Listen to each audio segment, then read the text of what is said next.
Good evening, everybody. Welcome to tonight's talk. I'm Tricky Lopa, co-founder of Art Fair Philippines. Before we begin, just a few guidelines. The audio function will be limited to the moderator and speakers. We encourage everybody to please type your questions in the Q&A box, and the moderator will read out your question at some point during the talk or at the very end. But if any of you want to ask your question live, please click the raise hand icon and we will unmute you.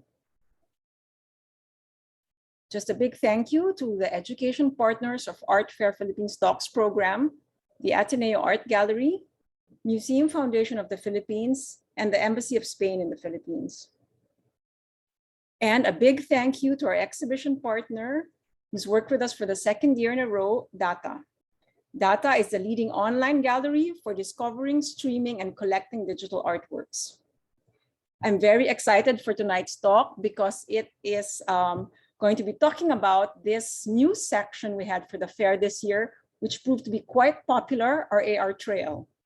In conversation with Leeroy New and Eliza Victoria will be Olivia Bright. Olivia is a curator based in London. Her practice positions curation as communication with the potential to inspire new ways of thinking and being. She heads up the community and programming of Daata, the UK's leading digital art gallery since 2015.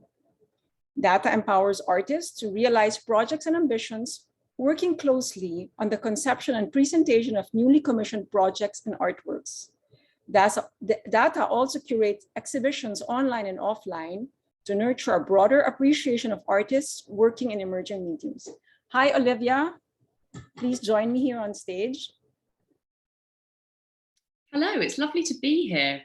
Good evening from Manila. Good morning to you. Yeah, good morning, good afternoon from what is a very cold London, I have to say. I wish I was in the Philippines. Okay, it's sweltering in the Philippines, but somewhere halfway, you know, otherwise. Yeah, so let me turn over to you. Thank you again for joining us tonight.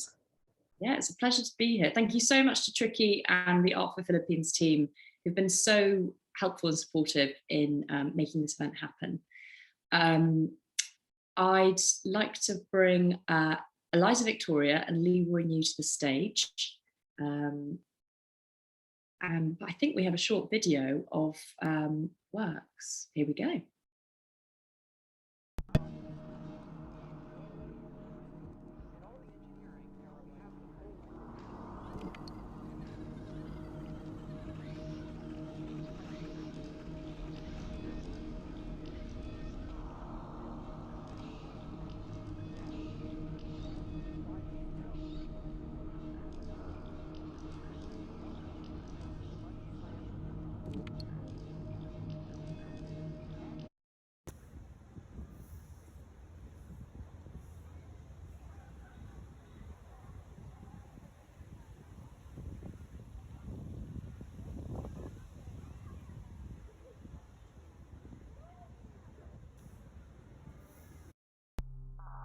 One of my coworkers was talking about his upcoming climb, and I interrupted him to say that on my last hiking trip, you know which one, we passed by two boys coming down the mountain. They were local residents selling goods at a campsite before the summit, returning to lowland to get more canned drinks at the town store. "Good morning," the group leader said, and we followed suit, greeting the boys as they moved down the line. "Good morning," the voice said. "Good morning, good morning."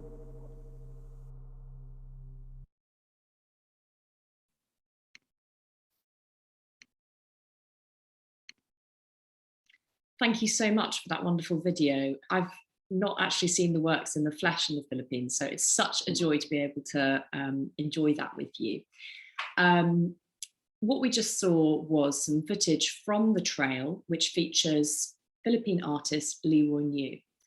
Leeroy is a Manila-based multidisciplinary artist whose practice overlaps and intersects with different creative industries.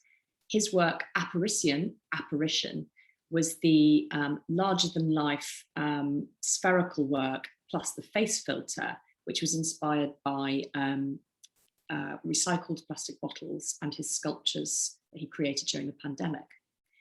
You also heard the dulcet tones of Eliza Victoria. Eliza Victoria is an author of several books, including the Philippine National Book Award-winning Dwellers, and her latest commission was for Art Fair Philippines, the short story entitled Let Me Hold Your Hand. Leeroy and Eliza, it's so nice to be with you. Thank you so much for, coming to this event and lending us your time. It's lovely to see you again. How are you doing today? Yeah, thank you so much. I'm so glad to be here. Good. Hello, Eliza. Hello, Olivia. Hello. So it was great seeing little snippets of the work, and I wondered though, before we start adventuring through all the incredible ideas your works touch on, I'd like to start by inviting you both to summarise what your commission for Art Fair Philippines is all about. Leeroy, why don't we start with you, and then Eliza, we can hear it from you.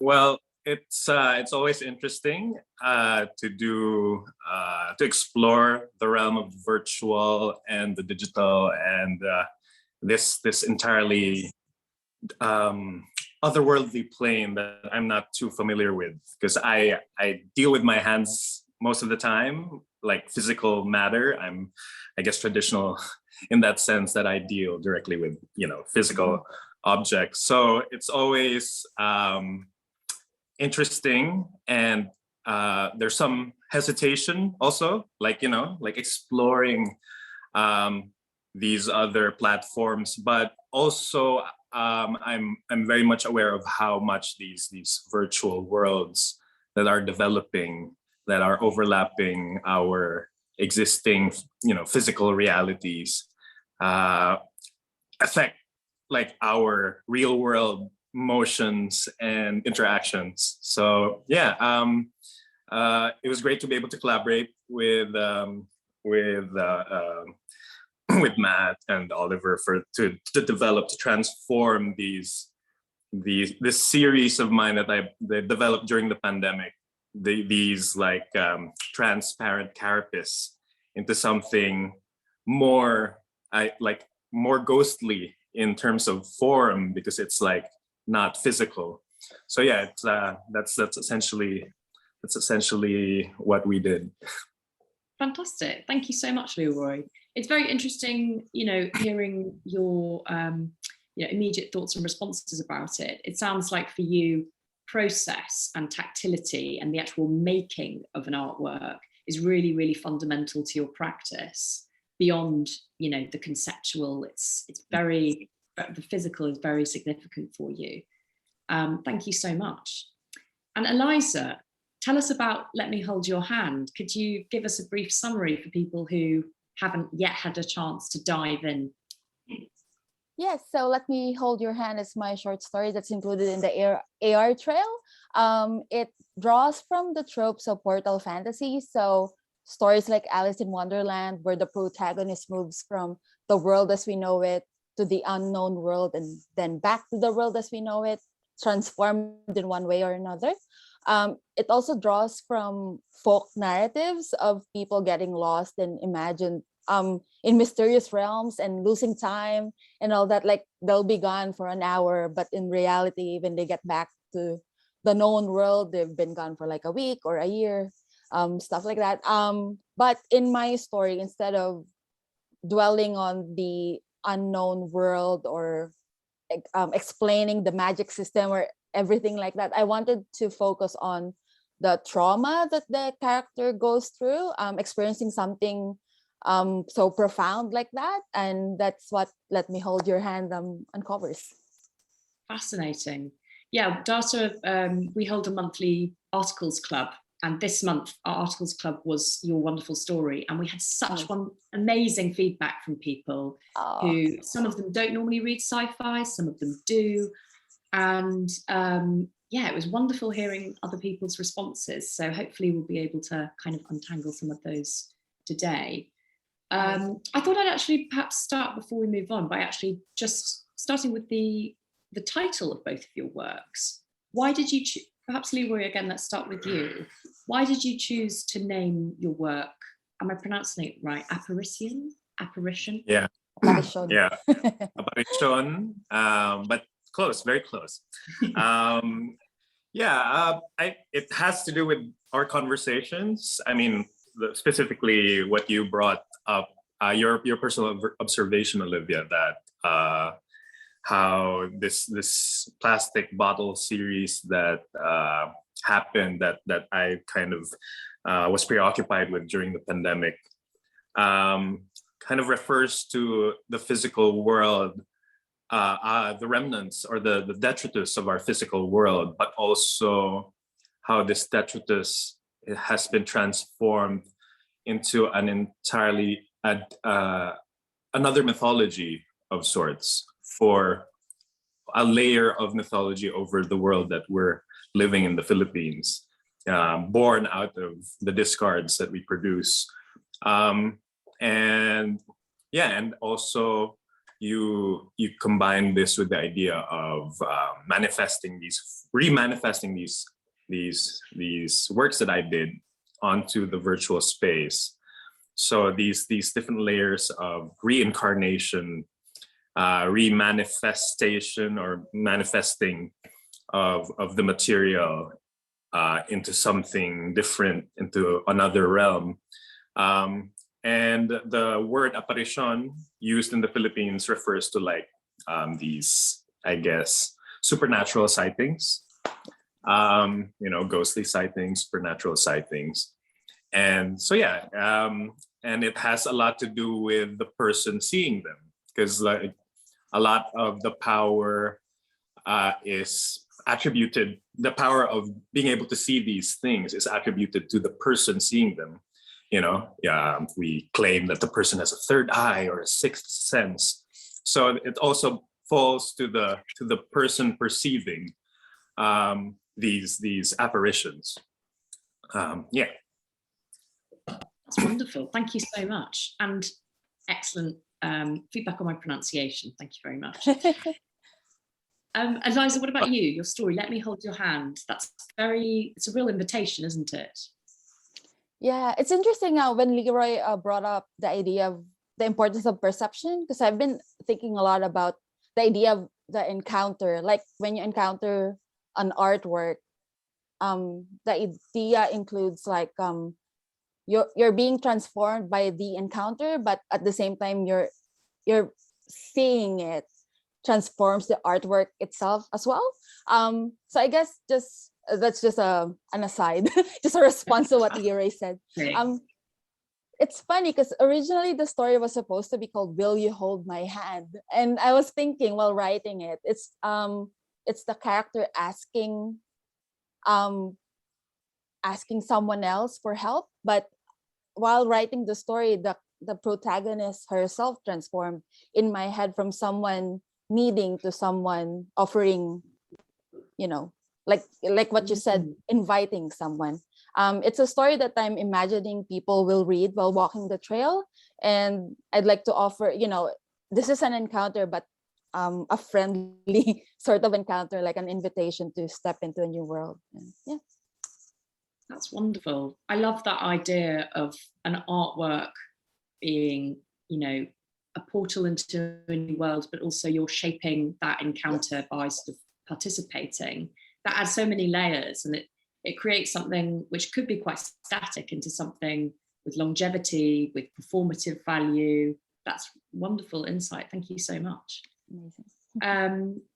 Well, I wondered maybe first of all, since it's, you're just saying about, the trail, perhaps we could talk about nature, because both of these works are situated outdoors. And to me, my curatorial analysis is that it's a significant theme running throughout both of your practices. So I thought maybe we could start off by just wondering, both of you, what is your creative relationship to nature? Who wants to go first? Maybe you don't have one. Maybe I've got it completely wrong, I can start. I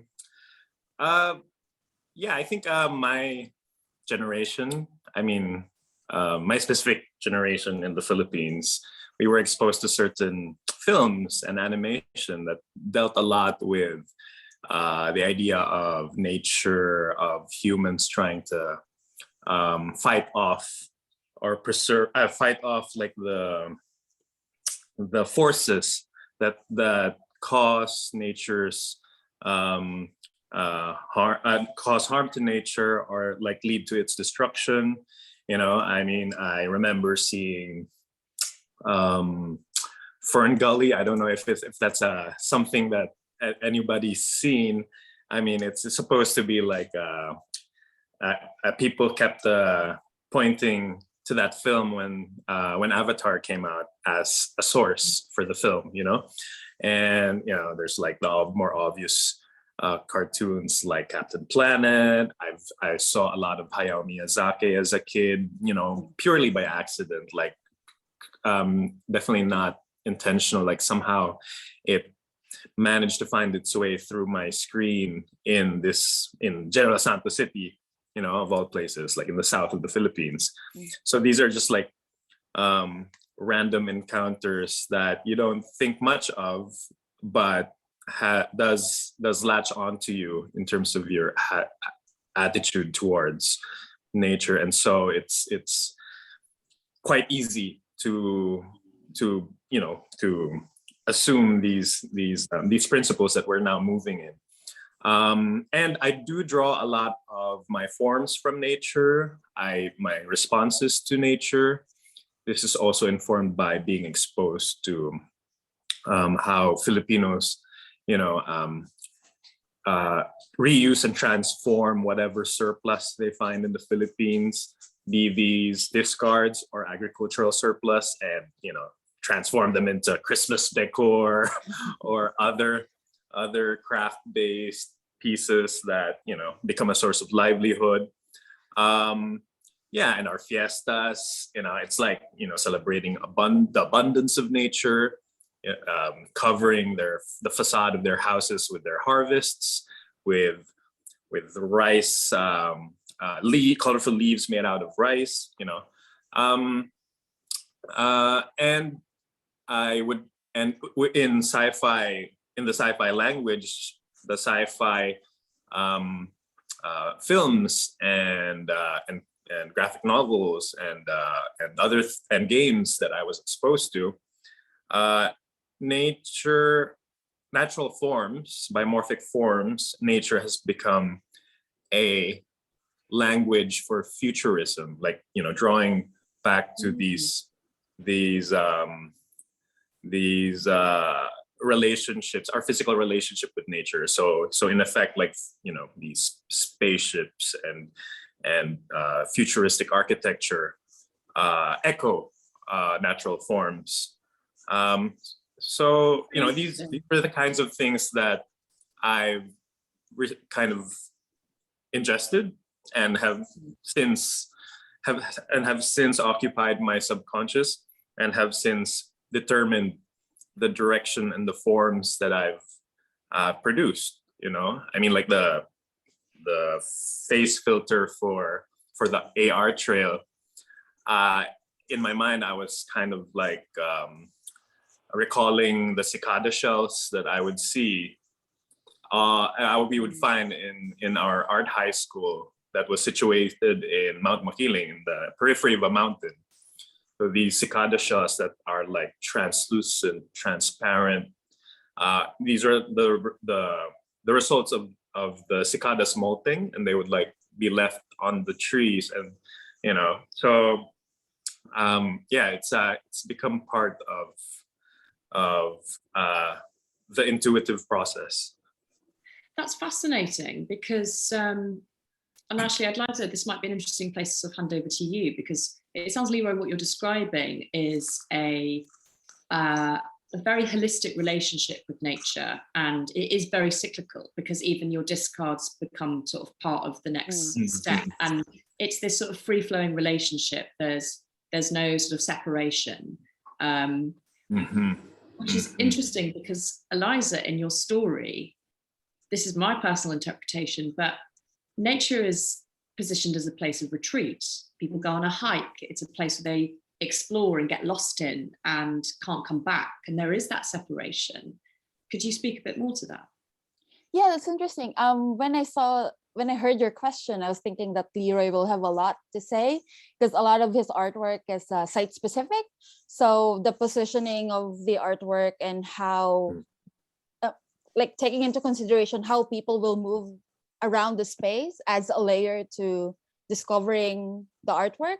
Whereas with the short story, text on paper, I I don't have anything else. Just all I have are words and language.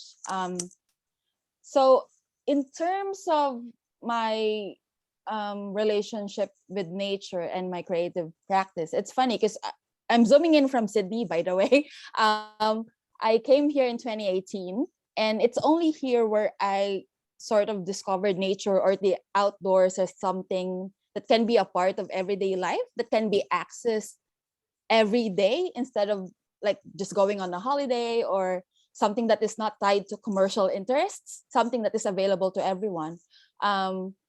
I worked for many years in Manila, and unfortunately, the city doesn't have a lot of green spaces. So here, people would go out, like have lunch and go out for walks. Like they'll take their lunch break and say, "I'll just go out for a walk," which to me is a very foreign concept. I'm like, in humid, sticky, or otherwise very wet Manila, you don't go out for walks very much.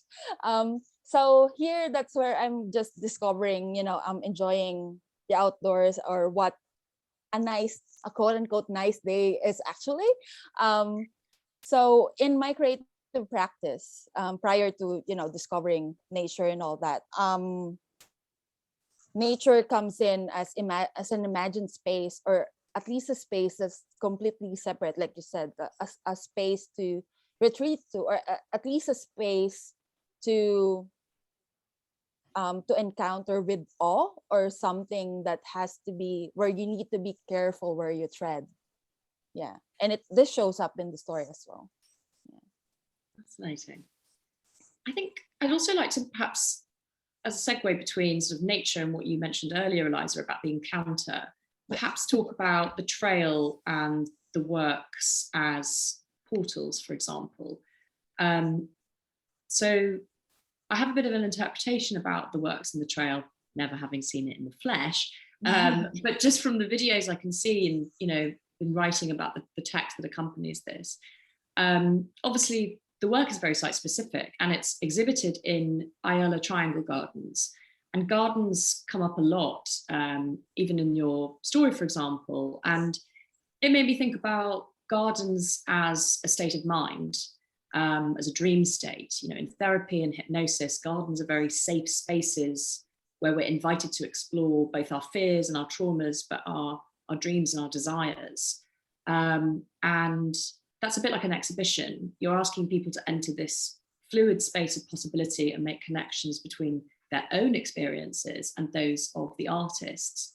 It's an act of separation, but also connection and sort of time and space. And I suppose, I just wanted to talk to you about that interpretation and what you thought about it, and to what extent, your works are as site-specific as we might think they could be. I mean, Leeroy, why don't we start with you again? We've got a nice pattern going on here. I don't know. I didn't really have much of a question there. It was more just to do with my interpretation about gardens. Any truth in it? What did you think?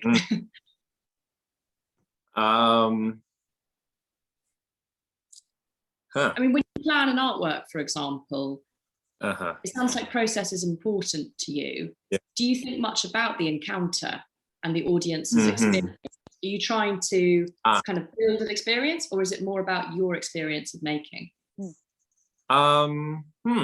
It's I try for it to be a little bit of both. I mean, I do realize that being in the public realm, there are a lot of negotiations just to be able to do something, physically.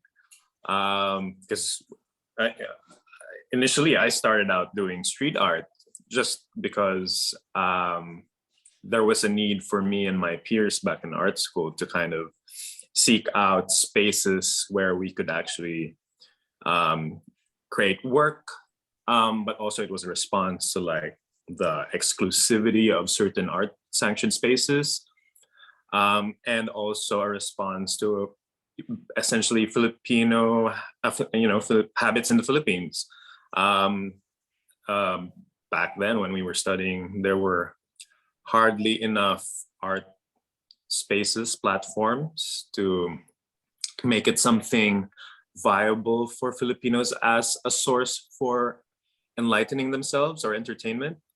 So, in our then young messianic head, we thought like, let's create something where, people could actually encounter quite by, accident, the works that we do.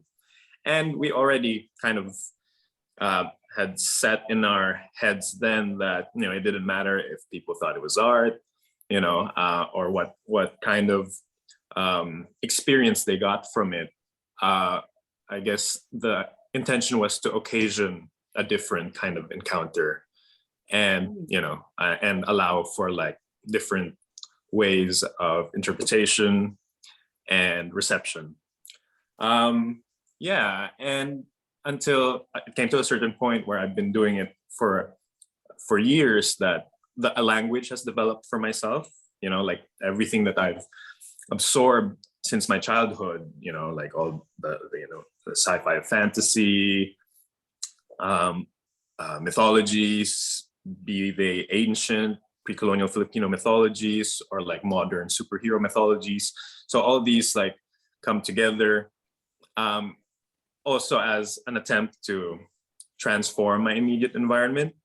There's always like this, there was this need in me to participate in these futuristic imaginings that I absorbed as a kid, like, and the question that came after was that how much of these sci-fi visions had me in mind, had my specific context in mind. And there was a time in my art practice where I tried to emulate these sci-fi sleek worlds that I saw. And then at a certain point, like, it was so hard coming from, working in the Philippines, where we had little access to certain technologies for like, we don't have a space program. No, exactly. So like the latest tech in like and producing your works, like 3D printing or like whatever. And at a certain point, I kind of decided that, but I guess I just have to make up for being able to transform what available resources I have really well to catch up to like creating these worlds that I want to, externalize and participate in creating a language, a kind of like sci-fi proposal, speculative world, sci-fi world for the Philippines, for myself as a Filipino, and whoever can relate. So it's really a mix of those childhood frustrations, wanting to participate in these sci-fi worlds, but also like the certain realities that direct our intentions, our practice. That's fascinating. I've got so many questions I now want to ask you, but Eliza, why don't I hand the mic over to you? I think just to respond to what Leeroy said, it's I see that I think that we're very comfortable finding a home and transforming liminal spaces between spaces, spaces where we're not welcome, where we're not even represented. I really responded to that when you said sci-fi, that where you don't see yourself in it. So might as well create the sci-fi that we want, right? Yeah, participate. Yeah, exactly. So and also in my own practice, because I write in genre, but I also write in between genres, like I mix them up, and I don't really care so much about labels. So I don't know if this is intentional, but I was really happy when the Daata website showed my story under essays. like I think yeah. So if people read that as something that's nonfiction, that's also fine. um, and then it's funny because I was just discussing this, talking about liminal spaces and writing in between genres. I was speaking to a fellow writer where sometimes even just the way you introduce your work, I guess that's the closest thing to a site-specific practice that I can give as a writer. Introducing your work in a certain genre already introduces expectations in the audience. So I remember introducing one work as a poem, and there are people who responded to it as if, because the poem is written like an essay, like there are no line breaks or no rhyme schemes or anything, and if I had introduced it as an essay, would the expectation be different as well? So yeah, so just responding to what Leeroy said. Yeah, very earlier. interesting. Yeah. That's very, very interesting. And you've both touched on things that I want to bring up anyway, so this is great. I mean, Leeroy, it sounds like there is a lot of crossover, or like there certainly was in your work, between sort of writing and art, and what you described as like creating your own language is really interesting. Because Eliza, in your work, you talk about language a lot, and I noticed in the piece you reference, for example, ancient Philippine languages that no one can read anymore. Yeah.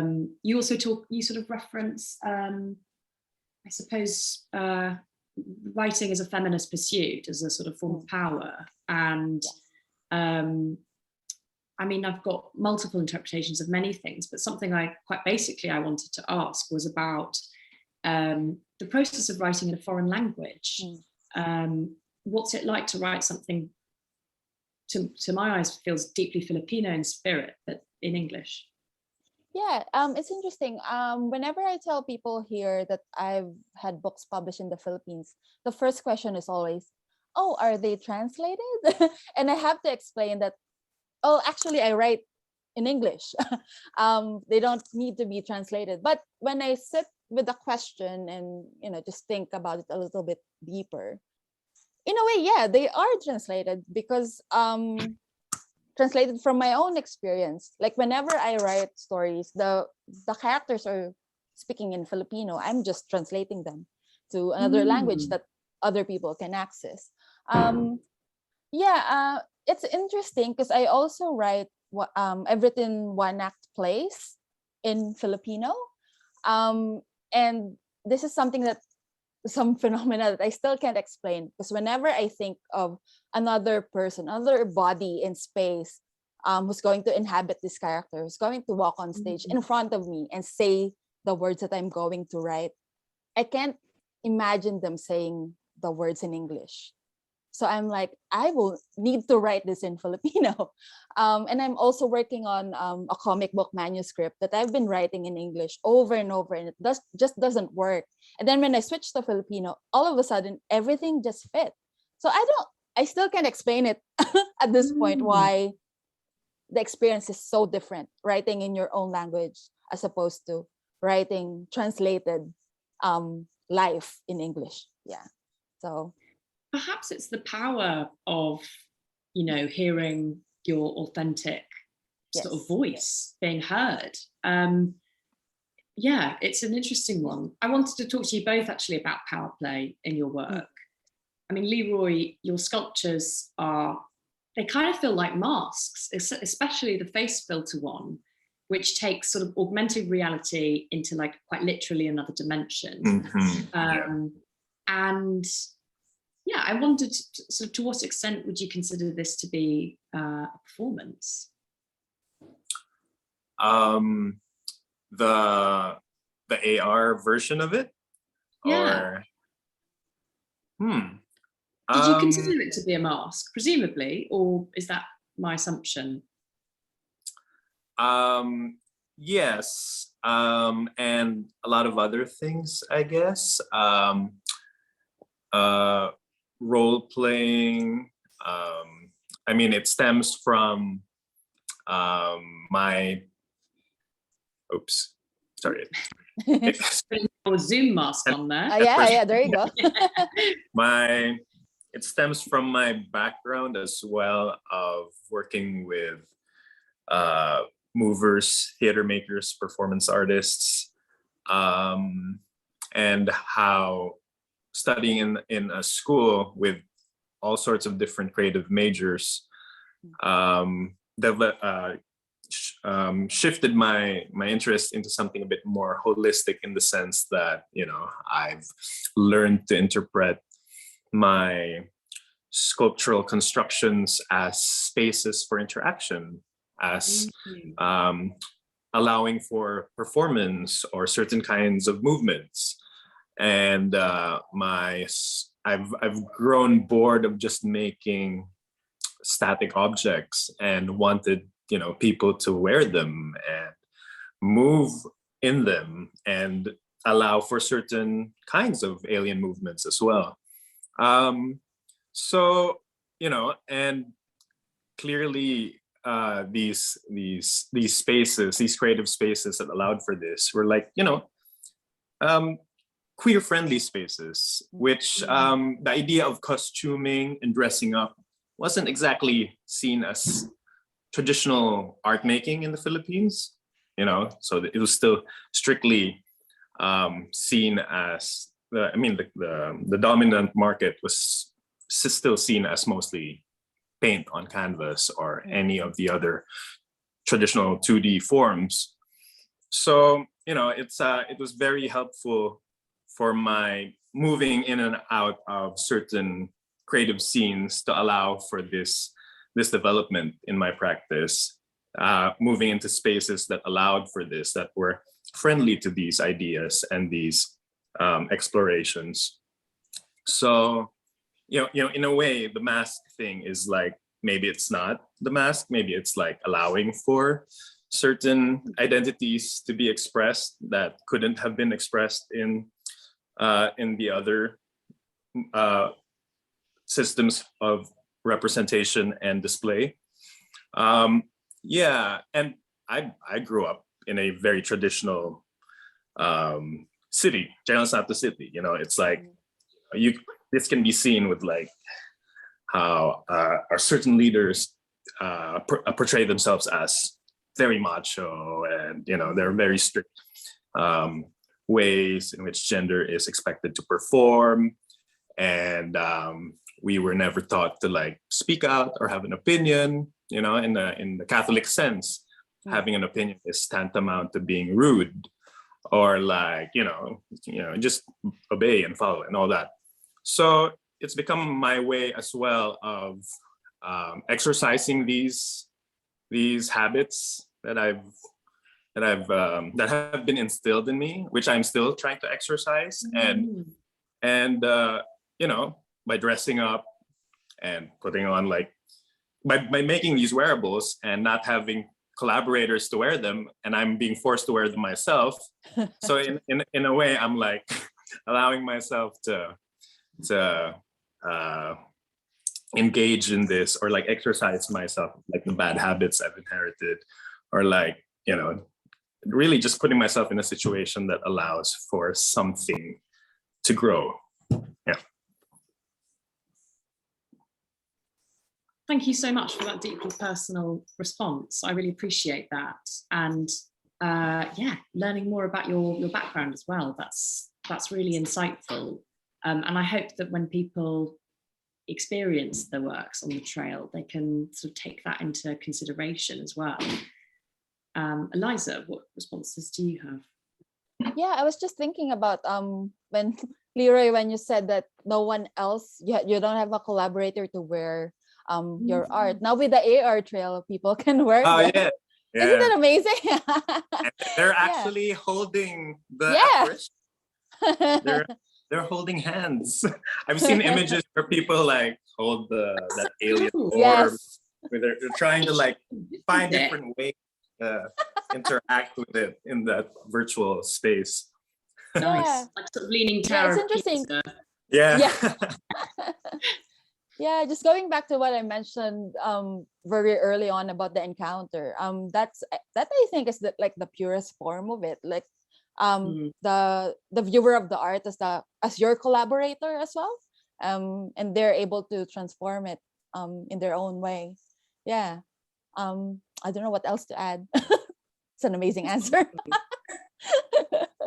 I did actually want to ask you a question, Eliza, about power play in your text, and it's quite specifically to the reference of semiotics. So for people who haven't yet read Eliza's amazing story, there are multiple references to the study of signs. You quote Pierre Bourdieu at the very beginning, and words and images are analysed for their symbolic value. And I don't know, I wondered, is this sort of somewhat tongue-in-cheek because we're at a commercial art fair, which is the very place to go to up your cultural capital, which is the basis of Bourdieu's literature on semiotics. So have I uncovered a secret message of your own there? Well, I have to say, much like the character in the story, trying to find a word to get into, a different world. I was thinking Pierre Bourdieu entered that first section because I was also trying to find a way into the text. So I was thinking a lot about places and fields and borders, and then Bourdieu just popped in my head, I guess, from all of my uni reading materials, probably. I'm not a Bourdieu scholar by any means, so but just very briefly, in his theory, a field is a space where you learn language, you learn values and practices that shape your dispositions towards the world, where you find meaning. So just going back to Leeroy's example earlier, like the field of traditional Catholic Philippines, where the cultural capital that you gain is from, learning the Bible or just following all of this outmoded values that oppress certain segments of the population.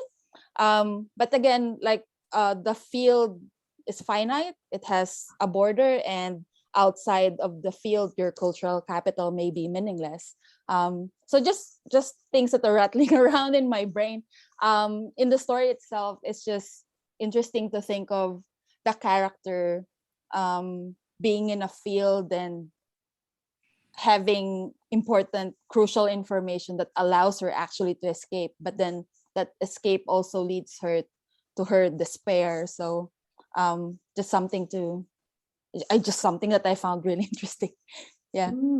I suppose it's about the it's about the power of adventure, but also the dangers, and yes, exactly, and the power we have over ourselves as well, which is ultimately how we empower ourselves to escape, structures and systems that could otherwise be oppressive, and find sort of individual experience within that.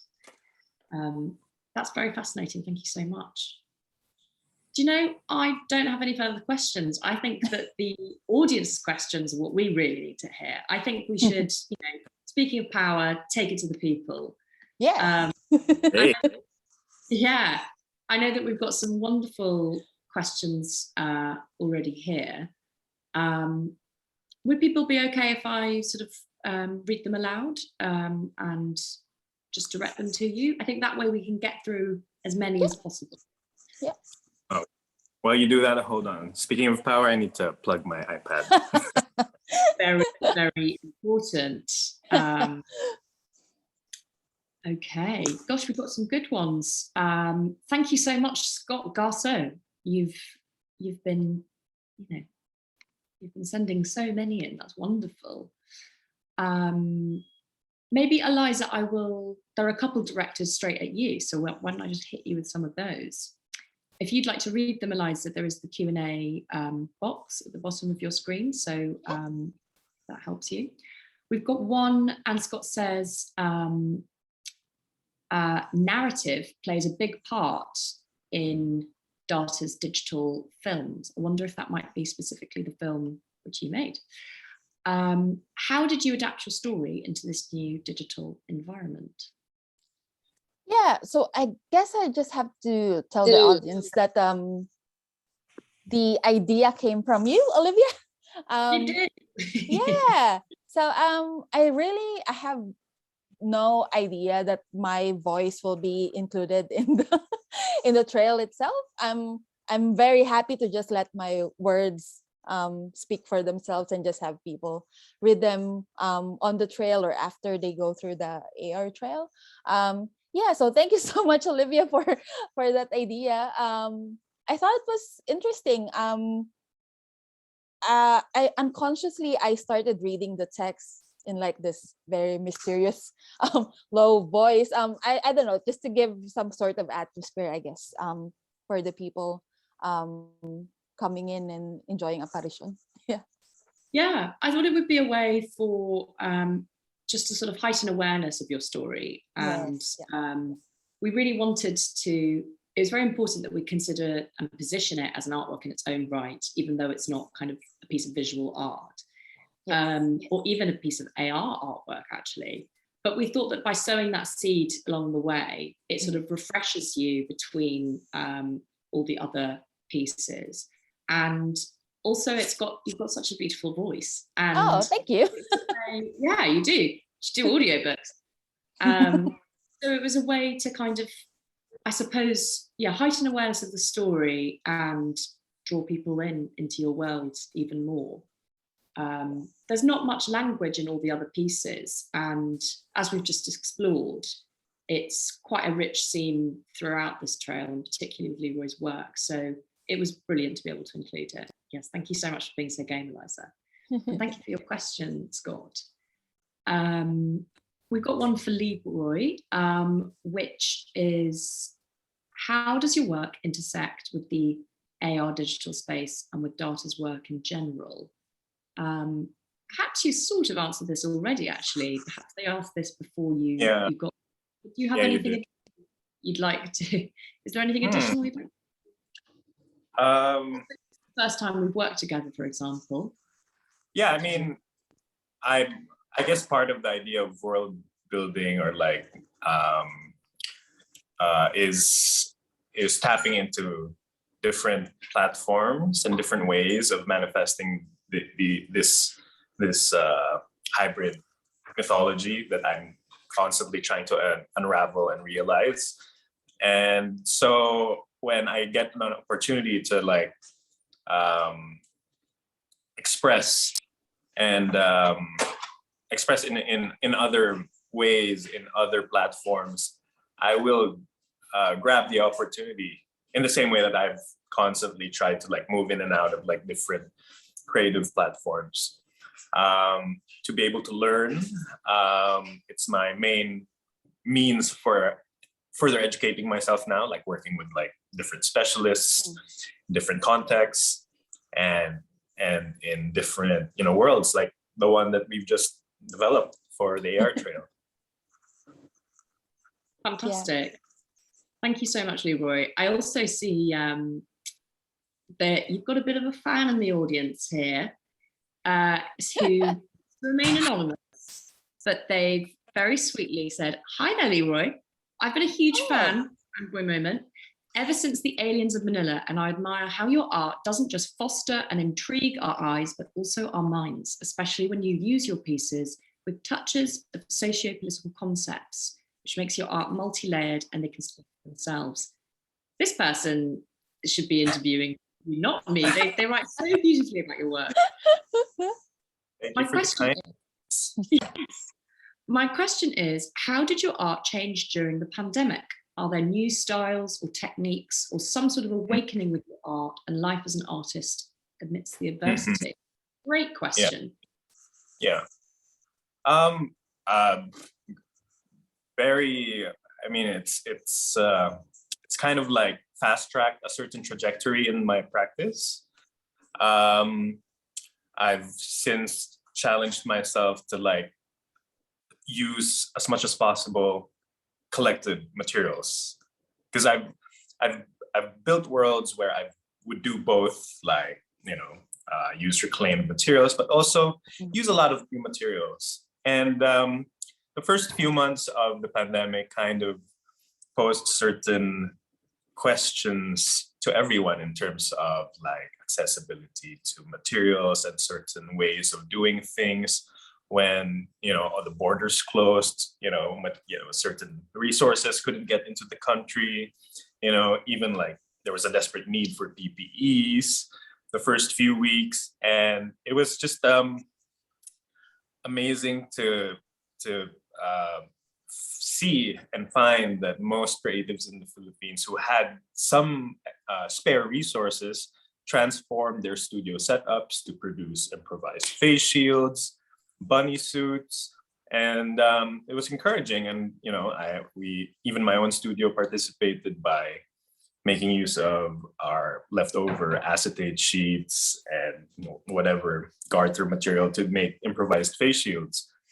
But also the threat of, you know, the diminishing resources, because there was no job, there was no proper incentives and support from the government during a pandemic. There was but very little, like a few cans of canned food, a few kilos of rice, a few thousand pesos for the month. So like in comparison to like other countries, it was nothing. But yeah, I mean, we're still grateful, but we are also kind of driven to find ways and able to support and to contribute to the situation, the ones that do have the means. You know, people were sending me also images of fellow Filipinos with improvised face shields, basically like gallon-sized plastic bottles just slapped on their heads so that they could like go out and do necessary things to survive. Yeah, these were sent to me because it reminded them of the Aliens of Manila series of using whatever found objects transformed into spacesuits. So, you know, and just interesting because then we were living in a kind of fiction that we've only read or seen. And that led to, you know, creating statement face shields made out of the plastic bottle discards that I've collected in my studio even before the pandemic. And yeah, so I'm kind of in a path now where I've tried to be hard on myself even more. Right, it's you know, these pressures on us, you know, it's crazy. But you know, like these pressures that we impose on ourselves, like, you know, yeah. So now, like, I'm like trying to like challenge myself, yeah, to use discards that I can find, material surplus or waste materials, yeah, which kind of speaks of how developed countries are pressured to like accelerate, fast track their ways into sustainable systems, into sustainable means, even though a lot of these developed countries are like younger nations, younger countries, and have not had the time to actually develop towards more sustainable practices. But yeah, it's interesting how I tap into my social conditions to determine the way I work, which I kind of like. Yeah. That's interesting that I think for a lot of people it was an intense period of acceleration, and it's exciting to hear that it had that effect in your practice, and that interesting thing of life imitating art imitating life sounds very curious and inspiring as well. I've actually had a quick question directed at myself, which I will briefly answer. Daata's mission is to champion and pioneer digital art. We work with film and artists in emerging mediums to push the boundaries of what moving image art and technology can be. So we commission artists to create work, sometimes in partnership, such as with this project with Art for Philippines, and then more often than not, although not in this case, we then sell the works afterwards. So we're a commercial gallery, but with a twist, because the artist tends to get paid twice. Because this is a sort of, so because this is a sort of public, it's a sort of different style of event. We're not doing that with Leeroy's work, or Eliza's. But that's a little bit about Daata, and you can explore more on our website. I thought perhaps it would be nice to talk a little bit about what your upcoming projects are. And we've spoken about what we've been discussing, what you've been working on recently. What lies ahead?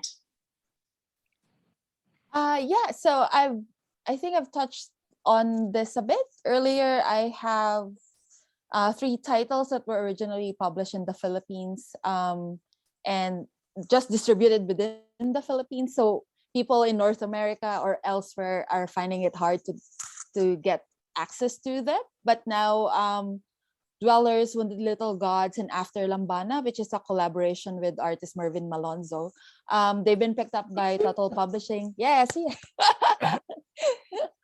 They've been picked up by Total Publishing, and they are going to be released worldwide this year. So one book after another from me this year. Yeah. Thank you. It's funny because Leeroy, earlier you were just talking about things a lot, like being so busy this year, but it's really just projects that got pushed back. Yeah. So this year is one book after another for me, but that's only because it's 2 years of basically nothing. So yeah. Congratulations, massive. Thank you.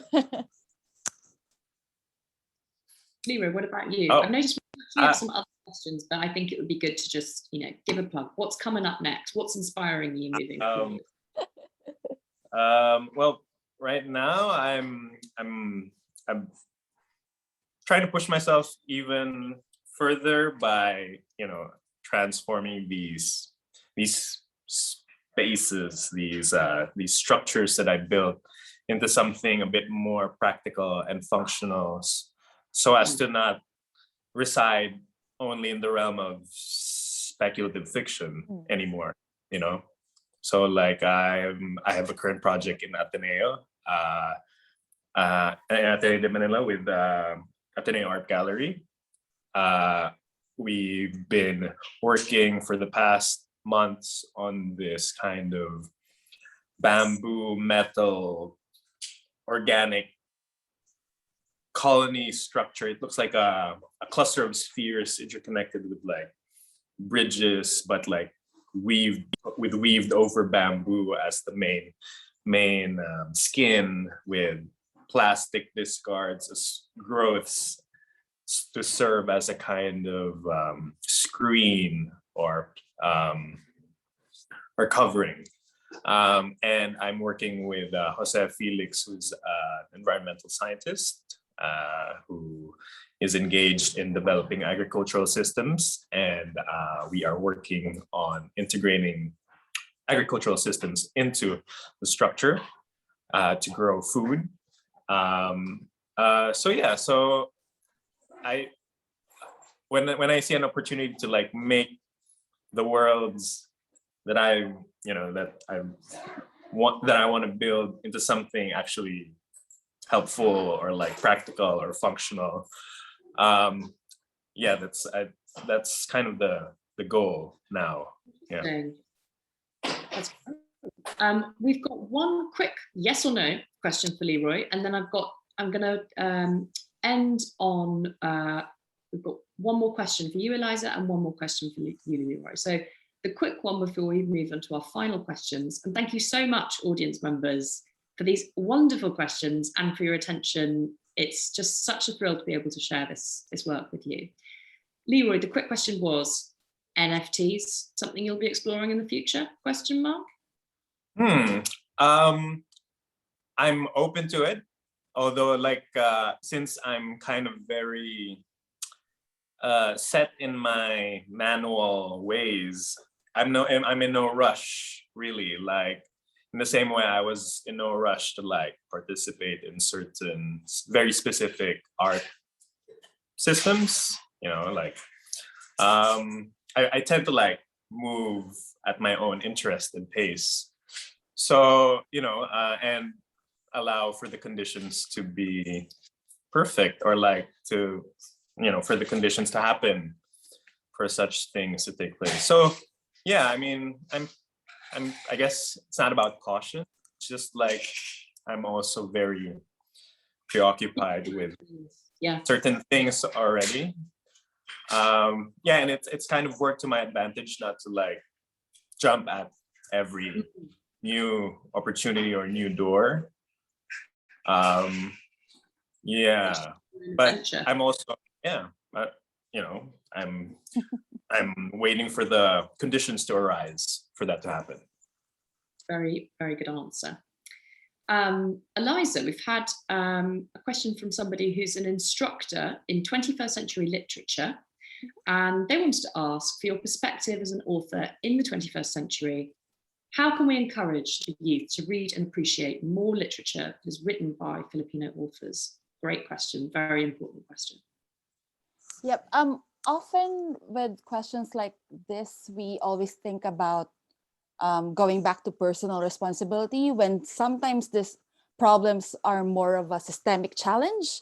I feel like it would be great if, for example, when you walk into a local bookstore in the Philippines, to be able to see Filipino authored books front and center, because I don't know if it's changed since I left in 2018. But usually when you go to any Manila bookstore, what you'll see are mostly Anglo-American literature. If you need to find a book written by a Filipino, you need to ask customer service, or you need to go to like a corner of the bookstore, like a shelf that says Filipiniana, and everything is just shelved there with, like all genres. So maybe true. maybe the youth is just not able to see these books. They don't even know what's being released. They don't know who to ask, who to turn to. So I think that can be a good start. Just to we've been speaking about space and encounter. It'd be amazing if it can just be an encounter instead of something that's like handed down to them. You need to read this because Filipino. But yeah, it'd be more interesting if they can just encounter a Filipino authored book in the wild. In the wild, I like that. In the trail. Yes. Yeah, well, hopefully, the trail. Yeah, go to the trail. That's what we're going to tell all the kids. Go to the trail. Go out, take a walk. Take a walk. And finally, Leeroy, final question. Being someone who has been in the contemporary art scene, how would you define, or what do you think are the distinct features of Philippine contemporary art? That's a very interesting question. I'm not sure I'm the one to say. I mean, I've just learned to be able to harness my own experiences, I'm also of, I guess, from my educational background, the mentors I've had, like, Filipino work is one that's essentially done by Filipino. I'm like, From your previous answer, it sounds like, when you were younger and you were working with other Philippine artists, it's about resourcefulness. You spoke about. Yeah, and exactly.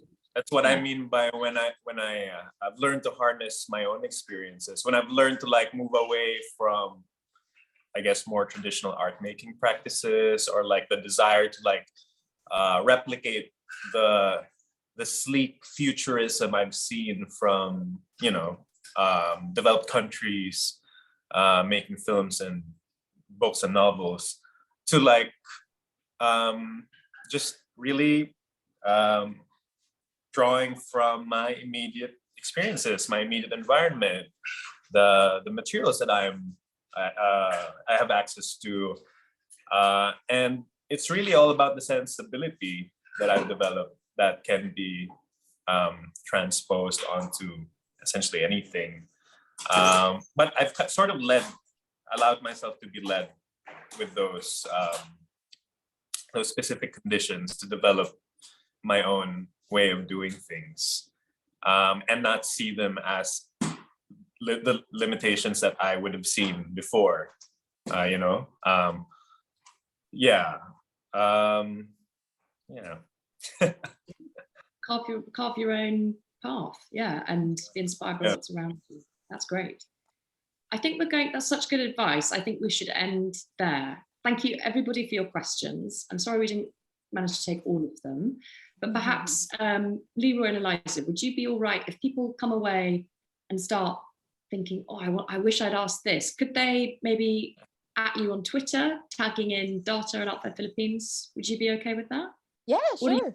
What are your Twitter handles for people who don't yet know, so they can search?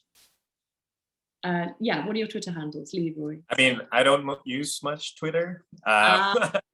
I do have an account, but I do mostly Instagram, only because image-based. Yeah. Makes sense. Is it at New Leeroy or at Leeroy? Yeah. My Instagram account is at New Leeroy, because Leeroy New was taken. So. And Eliza, what's the best way to get in touch with you if people have a question? Yep, at the moment I'm everywhere. It's just part of trying to peddle my books, I guess. But on Twitter, I'm at Eliza Writes here. Eliza Writes here. Fantastic. Thank you so much to everybody who's attended. Thank you, Leeroy. Thank you, Eliza. And thank you so much, all the team at Art Fair Philippines, especially the tech team behind the scenes. It's been wonderful to have your support. And thank you so much, wonderful Tricky, for inviting us all here today. It's been such a pleasure to share this. Thank you, guys. Thank you. I mean, it was great collaborating with Daata and Olivia and the whole team behind Daata. I mean, we've managed to do something new again. I mean, you know, we've always tried to introduce something new to the audience, and the AR Trail has proven to be so popular, and we're so happy for that.